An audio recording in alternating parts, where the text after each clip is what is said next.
Before starting your research, it's worthwhile to spend a few minutes thinking about the type of information you need to gather, as well as how you'll evaluate the sources that you're going to use. In this tutorial, we'll talk about doing web searching and how you can focus in on the right information for your project.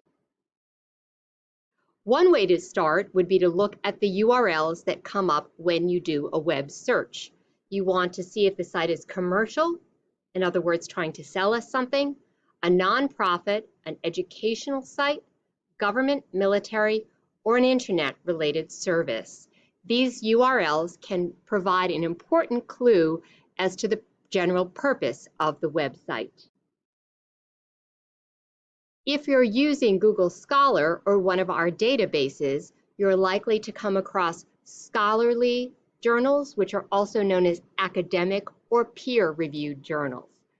The content in these publications comes from scientists, professors, or experts who contribute pieces for these publications. This is very different from a popular magazine like People, which is written for a general audience. Popular magazines include lots of ads, images, and attention-grabbing headlines. A scholarly journal is text-heavy. It includes very few ads or illustrations, and the articles sometimes run as long as 20 pages. Don't be intimidated by these journals. Look first at the title, the authors, and then really focus in on the abstract, which provides a thorough summary of the article, including the main points and the author's conclusions. Once you have a sense of the abstract, you could jump around to those parts that are going to be most helpful to you.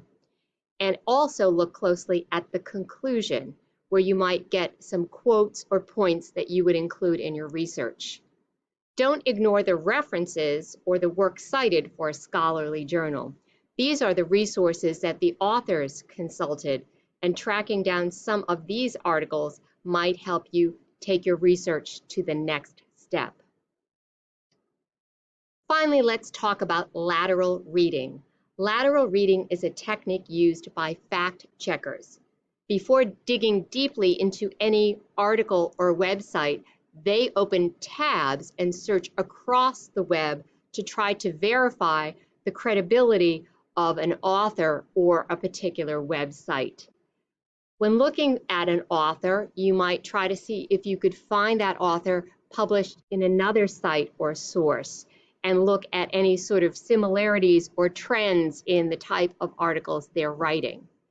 Next, you'd want to look for the reliability of a website. When was it last updated? When was the article published? What other references can you find for this website or this organization in the news, for example? And then finally, consider the target audience. Who is this website addressing, and what do they want to persuade them about? It's not bad to include a source that has a particular bias in your research. You just want to make sure that you're aware of that you acknowledge that in any notes that you take, and that you want to seek a balanced perspective from another side of this issue. I look forward to talking with you about your research question and helping you find exactly the right source for your next project.